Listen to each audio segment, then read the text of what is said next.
1.1 से पहले एग्जांपल दे रखे हैं, एग्जांपल सॉल्व कर लेते हैं। पहले एग्जांपल में ये मैट्रिक्स दे रखे है और इस मैट्रिक्स का निकालना है इनवर्स।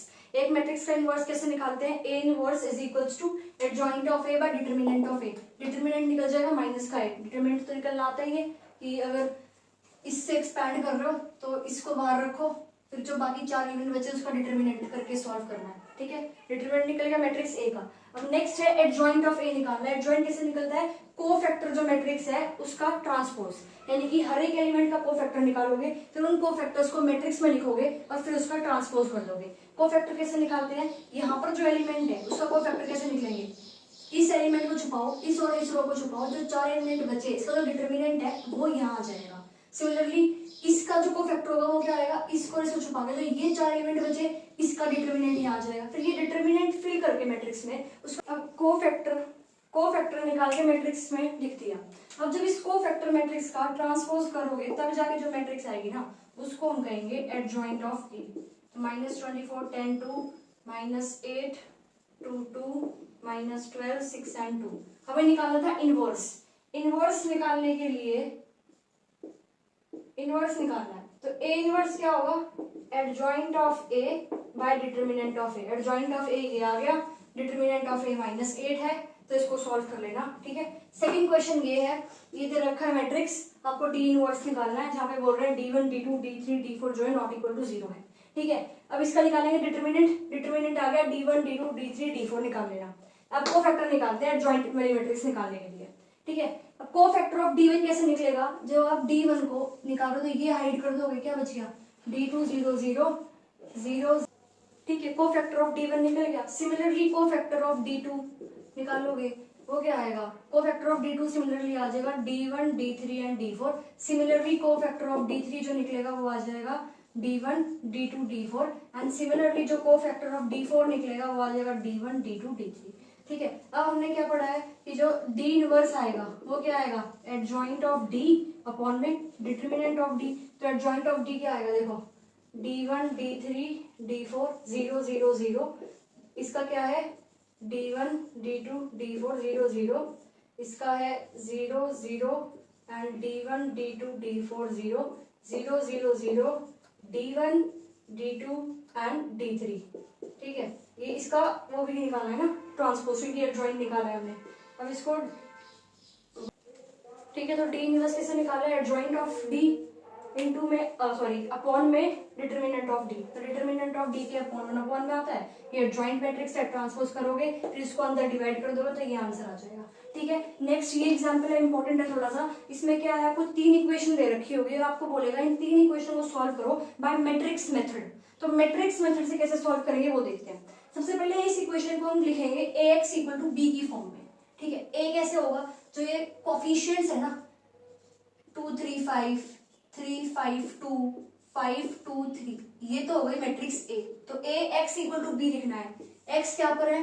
x y z, और जो b है वो आएगा आपका 15 12 एंड 13। ठीक है, तो ये a ये x b, यानी कि जो इक्वेशंस दे रखी होगी सबसे पहला काम है उसको ax इक्वल टू b में की फॉर्म में लिखना। ठीक है, अब सॉल्यूशन किसका निकाल? एक्स वाई जेड का सोल्यूशन चाहिए। ठीक है, तो हमें एक्स को एक तरफ रखना चाहिए पड़ेगा और ए मैट्रिक्स को उधर लेके जाना पड़ेगा। तो जब ए मैट्रिक्स को उधर लेके जाओगे तो ये क्या हो जाएगा? X equal to A inverse B, यानी कि आपको ए इनवर्स निकालना पड़ेगा। अब ए इनवर्स कैसे निकालते हैं? अभी मैंने बताया है पिछले क्वेश्चन में कि जो ए इनवर्स है वो होता है एडजॉइंट ऑफ ए अपॉन में determinant of A.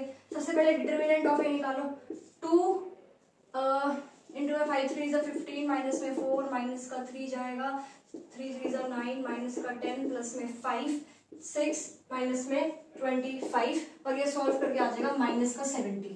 A inverse निकल गया। अब नेक्स्ट स्टेप है एडजॉइंट ऑफ ए निकालना। एडजॉइंट ऑफ ए अभी बताया था मैंने, कोफैक्टर की मैट्रिक्स निकालोगे और उसका क्या कर दोगे? ट्रांसपोज कर दोगे। ठीक है, कोफैक्टर निकालो। अब 2 का कोफैक्टर 15 माइनस में 4, 3 का कोफैक्टर 3 3 9 माइनस, कोफैक्टर निकाल लिए।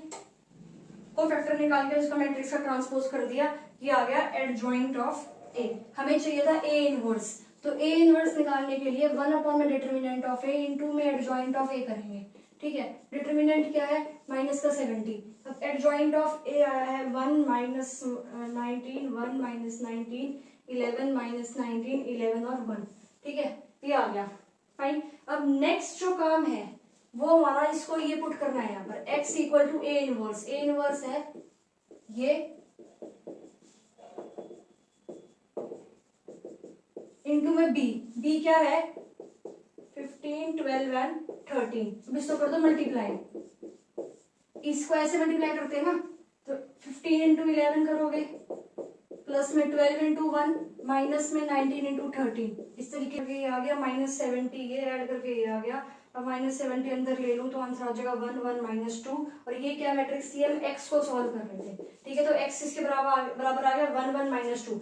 x एक्चुअल में क्या था, x y z। तो कंपेयर करके x की वैल्यू क्या आ गई, x आ गया 1, y आ गया 1 और z की वैल्यू आ गई -2। और हमें निकालना क्या था, मैट्रिक्स को सॉल्व भी करना था। और मैट्रिक्स को सॉल्व करने का मतलब क्या है, जो इसमें वेरिएबल्स हैं उनको निकालना है। तो x y z की वैल्यू आ गई, तो हो गया क्वेश्चन सॉल्व, ठीक है। अब एक्सरसाइज देखो एक्सरसाइज 1.1 में आप क्वेश्चन नंबर 9 देख रहे हो। तो solve the following system of equation using matrix method.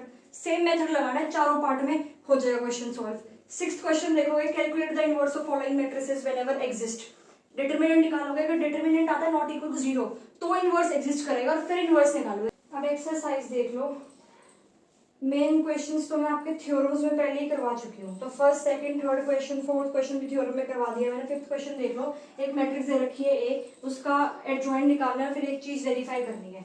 तो एडजॉइंट तो इजीली निकल जाएगा, कोफैक्टर निकाल के मैट्रिक्स का ट्रांसपोज कर देना। फिर आपको प्रूफ क्या करना है, ए इंटू में adjoint of A is equals to adjoint of A into में A is equals to determinant of A I3। ये चीज प्रूव करनी है। एडजॉइंट ऑफ ए निकाल रखा है, मैट्रिक्स ए पता है, डिटरमिनेंट निकालना आता है, वैल्यूज पुट करोगे, तीनों बराबर आएगा, सॉल्व हो जाएगा। क्वेश्चन नंबर 6 एग्जाम्पल्स की तरह ही करोगे। क्वेश्चन नंबर 7 देख लो। क्वेश्चन नंबर 7 में बोलता है अगर ए और बी क्या है, स्क्वायर मैट्रिक्स है सेम ऑर्डर की, और ए जो है वो नॉन सिंगुलर मैट्रिक्स है, ठीक है। तो आपको ये चीज प्रूव करनी है, ये चीज प्रूव करनी है। ये वाली साइड लो, left hand side, determinant open कर दो इंडिविजुअली, ये आ जाएगा। मैं लेफ्ट हैंड साइड में इंडिविजुअली डिटरमिनेंट ओपन कर दिया और आपका आंसर आ गया बी डिटरमिनेंट। तो left hand side right hand side की इक्वल आ गई और यही चीज आपको प्रूव करनी थी। तो हेंस प्रूव्ड और क्वेश्चन खत्म, ठीक है।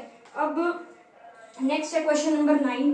क्वेश्चन नंबर 9 सिमिलर आपको क्या करना है, क्वेश्चंस मैट्रिक्स मेथड से सॉल्व करने। एग्जांपल 3 जैसे कराया था वैसे ही इसको सॉल्व करोगे, ठीक है। एग्जांपल नंबर 8 देख लो। तो क्वेश्चन नंबर 8 कहता है अगर ए और बी मैट्रिक्स इन्वर्टिबल है, अगर ए और बी मैट्रिक्स इन्वर्टिबल दे रखी है यानी कि वो नॉन सिंगुलर होगी, ठीक है, नॉन सिंगुलर होंगी।